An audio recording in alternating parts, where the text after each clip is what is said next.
Hello, I am sending in a dispatch again this evening, and I thought I would try and say something about comedy, since I suspect comedy will be a theme for the evening.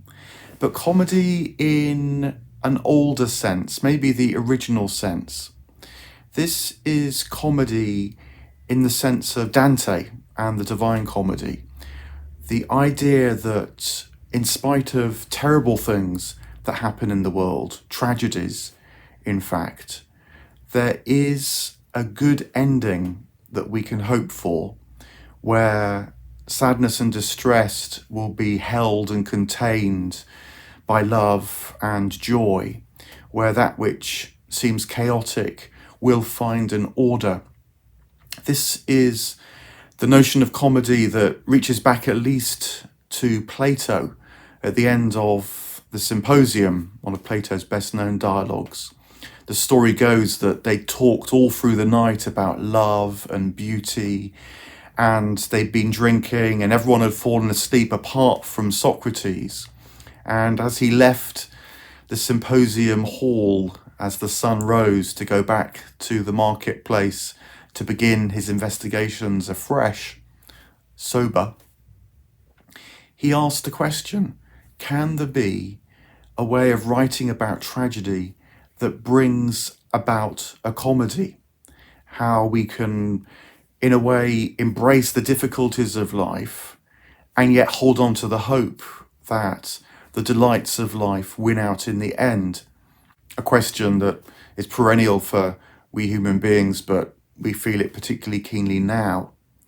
And it was one taken up by many playwrights, poets, philosophers since.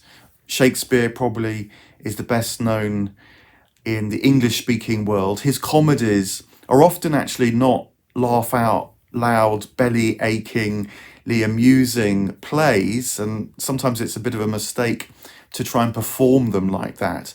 What Shakespeare really meant by comedy was that for all the mistakes and errors that people make in life, things find an order and a connection, a harmony in the end.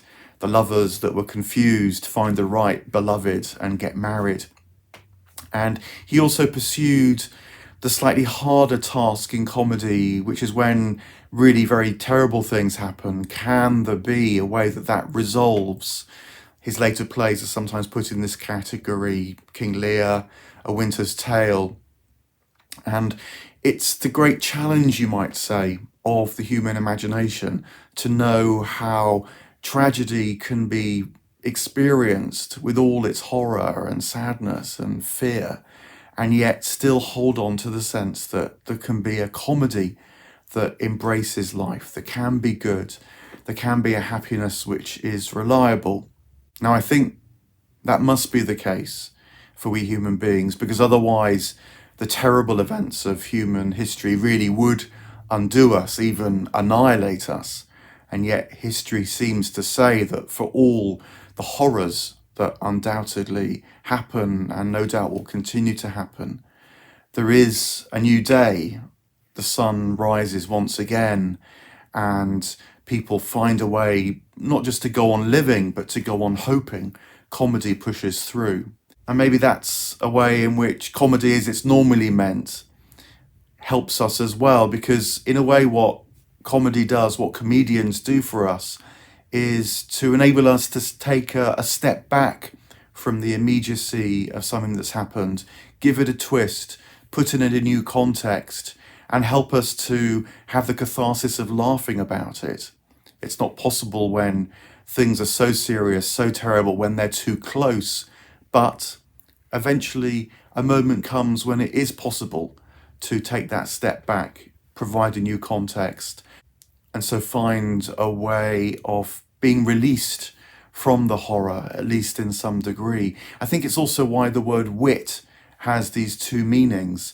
It both means that which makes us laugh, but also wit is a kind of wisdom, a capacity for insight.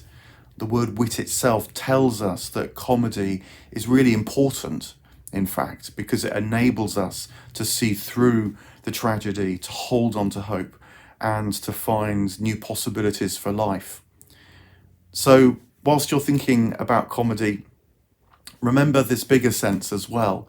I think it's part and parcel, essential indeed for the human spirit, particularly when tragedy clearly is so tangibly and horribly present. Remember that there's the possibility, the hope.